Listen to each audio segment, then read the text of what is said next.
Hello and welcome to AFL Access. I'm Joel and today I'll be looking at the dark times for particular clubs and how they manage to bounce back from these uncertain times.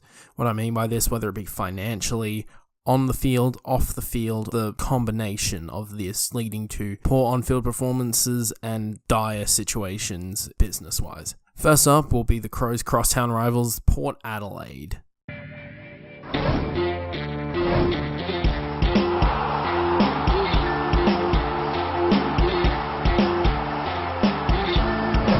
So, the initial concept for this hopefully ongoing series came from my evolution of the halfback video where I kind of offhandedly mentioned something about the dark time for the Crows. 2012, which was his second season in the AFL, and when I really started watching football again after a bit of a hiatus, the dark times for the Crows. Thinking about it further, I realized the Crows never really had a dark times. We were just painfully mediocre on the field. And especially compared to some other teams that had some notoriously bad periods in their history, some clubs even having struggles from around the time I was talking about. With that in mind, I'm not going to dump on Port Adelaide and the other teams in these series, instead look at how they reached this period and how they managed to make their way out of the dark times and return to prominence in the AFL.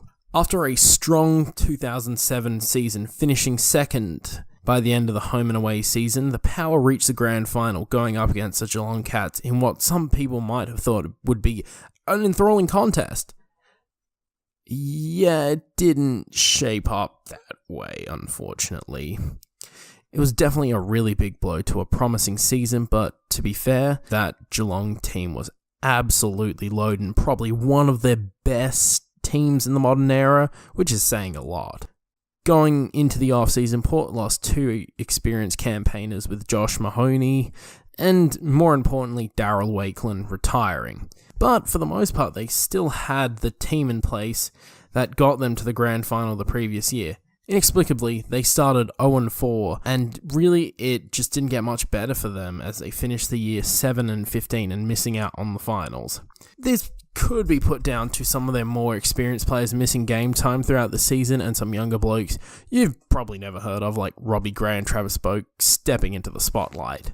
That being said, Daniel Motlop and Brett Ebert looked like excellent forward options, kicking 57 and 33 goals respectively.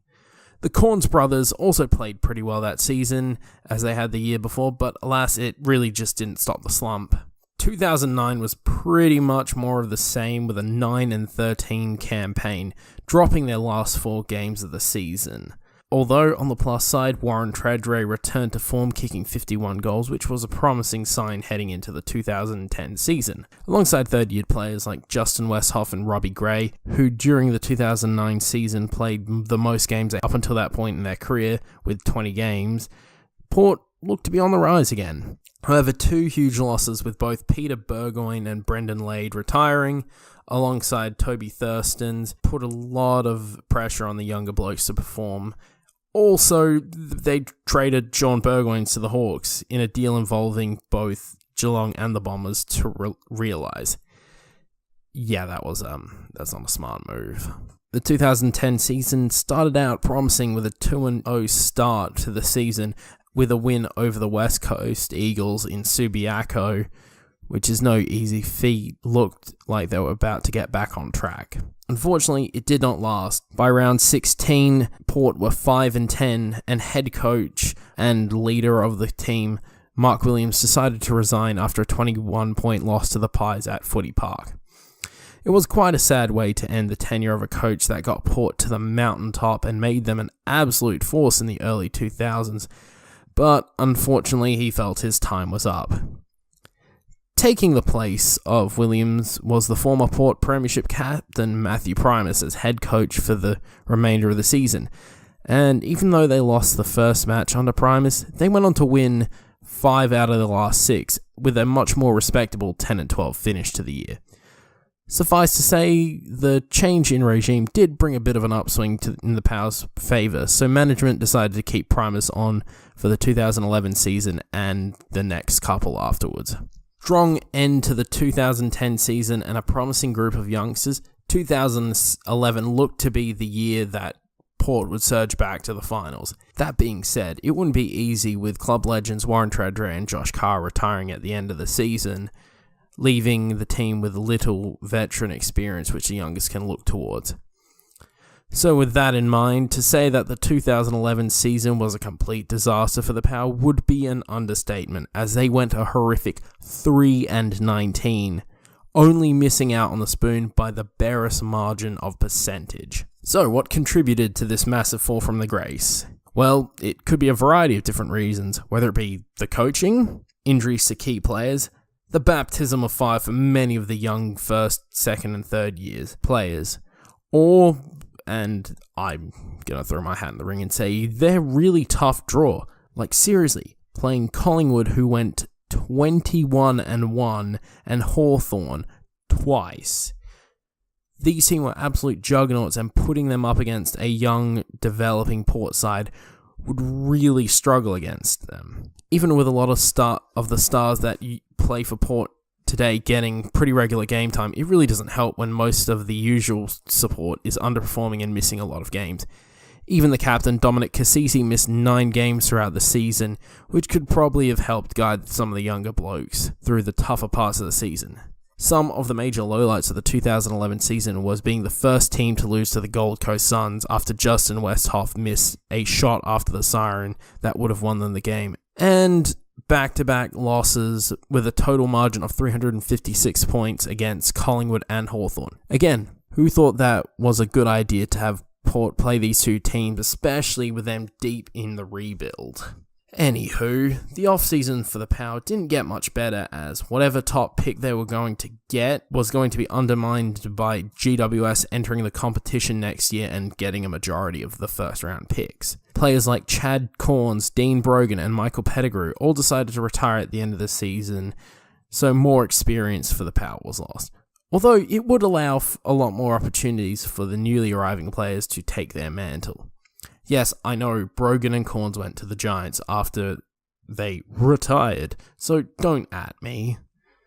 Anyway, with GWS getting the first 5 picks of the draft that year, with pick 6, Port Adelaide selected Chad Wingard from Sturt. Wingard was absolutely adamant that he was going to stay in South Australia, that he declared that he would request a trade back to South Australia once his 2 years spent with the club that drafted him had elapsed. Fortunately for him, Port drafted him first and set off into the preseason.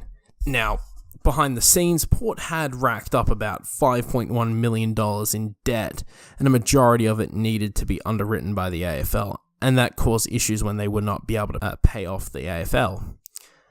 Look, it's pretty hard for me to explain the details, but the point of this is they were millions in the hole, and it was not looking great on the financial front. If you want to know more, I would suggest looking it up on Wikipedia.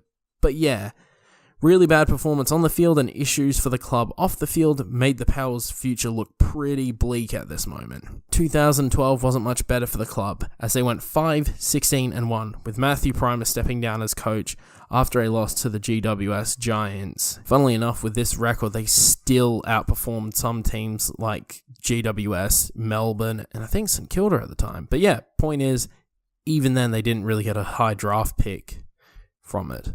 To compound another terrible season for the club, young star John McCarthy died during a post-season trip to Las Vegas. It honestly was one of the most tragic losses in all of football, as a young promising player had his life cut short during a time of relaxation, recuperation, heading into another season. Honestly, it's probably one of the worst things to happen to the Power. I mean, just off the field. Still, work needed to be done as in these difficult times. Fortunately, out of this tragedy, massive changes were on the horizon for Port Adelaide that would shift the fortunes of the clubs for year to come. On the 2nd of October, David Koch was announced as the new chairman of the football club and introduced a number of changes in the boardroom to get the right people running the show. A week later, they hired Ken Hinkley, a former assistant with the Cats and the Suns, as their head coach. With their first pick of the draft, Port Adelaide selected Ollie Wines, who has now gone on to be a key player in the Power's success. Fitness coach Darren Burgess returned to the club in 2013 as the head of high performance after a stint with Liverpool in the EPL. By the end of 2012, the future looked much, much brighter for the Power, after some very, very uncertain times. But now they would need to piece it together on the field. 2013 was a major improvement over the previous 2 seasons, with the Power gaining a 12-10 season to book their first final spot since the grand final in 2007. With their young side, they stunned the Magpies, beating them by 16 points in the first elimination finals, but unfortunately fell short to the Cats. Their performances were night and day, with the youth being a massive contributors to the upswing in the Power's success. Chad Wingard in his second season contributed 43 goals, and pretty much single-handedly won a showdown for the Power, getting them over the line against the Crows. Ollie Wines also played a significant role in his debut season, averaging 18.79 disposals across all 24 games he played. So the 2014 season looked like an even more interesting prospect. The 2014 season for the Power was even better than the year before, as they went 14-8, but just missed out on the top 4. The high-powered, pun the pun, offense was in full bloom, with 3 players scoring 40-plus goals, with Jay Schultz scoring 66 throughout the season. They also had another 4 players who scored 20 or more goals throughout the season. So, suffice to say, the Power's run-and-gun brand of football was paying dividends. Entering the final series, they easily swept aside a hapless Richmond, scoring 8-1 in the first quarter, booking a date for them against the Dockers in Perth. So the next week, they headed over to Perth for a semi-final showdown with the Dockers, which seemed like an improbable challenge for the Power. However, the Power overran the Dockers and ended up winning by 22 points and booking a date with the reigning premiers Hawthorn in a preliminary final.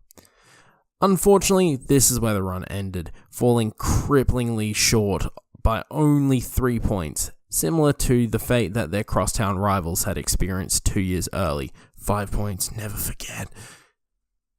Now, to wrap this up, even though in the past couple of years they haven't been as consistently successful, the Power have been in way better shape financially and on the football field, and that is what's best for business.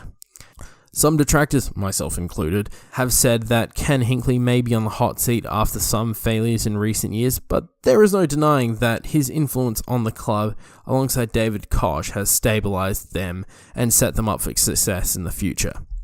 With the amount of youth and depth that is on the Power's list, there is no doubt in my mind that they'll be contenders for years to come. So with that being said, if you'll excuse me, I'm going to have a shower now because I feel gross empathising with the Power. Ugh. Anyway, this has been your AFL Access.